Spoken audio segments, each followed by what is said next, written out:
nítorí tó ń lo oògùn olóró. Àwọn òbí Sodiq wọ́ ọ lọ sílé ẹjọ́. Lọ́jọ́ ìṣẹ́gun túsìdẹ̀ẹ́ ọ̀sẹ̀ yìí ni mọ̀lẹ́bí kan tá a mọ̀ sí Animashaun nílùú Ìlọrin wọ́ ọmọ wọn Sodiq Abdulrahman lọ síwájú adájọ́ Lawal Ajibade ní kóòtù ìbílẹ̀ kan nílùú Ìlọrin ìpínlẹ̀ Kwara fẹ̀sùn pé ọmọ náà ń lo oògùn olóró.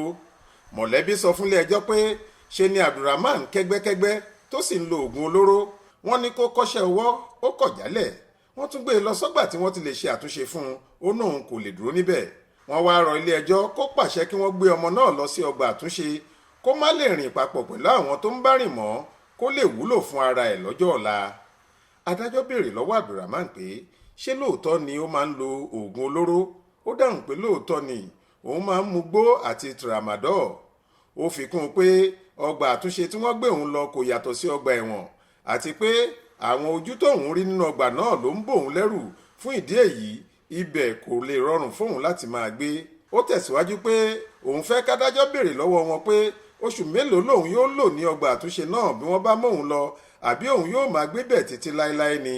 Adájọ́ béèrè lọ́wọ́ ọ̀kan lára àwọn òṣìṣẹ́ ọgbà àtúnṣe tó wá sílé ẹjọ́ náà pé oṣù mélòó ni wọ́n fẹ́ kó lò, ṣùgbọ́n ìyẹn fèsì pé ọdún kan àti ààbọ̀ ni wọ́n máa ń lò àti pé kò sí ẹ̀rù kankan tó yẹ kó bà á torí pé àwọn èèyàn bíi tiẹ̀ náà ni wọ́n kó síbì kan náà táwọn sì máa ń fún wọn ní oúnjẹ àsìkò bíi ìrẹsì, ẹ̀wà, sẹ̀mó àti bẹ́ẹ̀ bẹ́ẹ̀ lọ. Ṣùgbọ́n tó bá tètè gbọ́ ìbáwí ó lè má lò tó ọdún kan ààbọ̀ tí yóò fi máa lọ sílé wọn. Adájọ́ pàṣẹ lójú ẹsẹ̀ pé kí wọ́n lọ fi Abdulrahman sí ọgbà àtúnṣe fún ọdún kan títí tí yàtọ̀ yóò fi wà tí kò sì ní rí àwọn ẹrú ikú tí wọ́n dìjọ ń lo oògùn olóró mọ́. Èyí ni yóò jẹ́ kó wúlò fara ẹ̀ àti fún àwọn mọ̀lẹ́bí rẹ̀ lọ́jọ́ iwájú. Ibrahim Alágúnmu ló ṣàkójọ ròyìn yìí fún iléeṣẹ́ tẹlifíṣàn Aláròye online. Faith Adébọlá ló kà á sétí ìgbọ́ yín.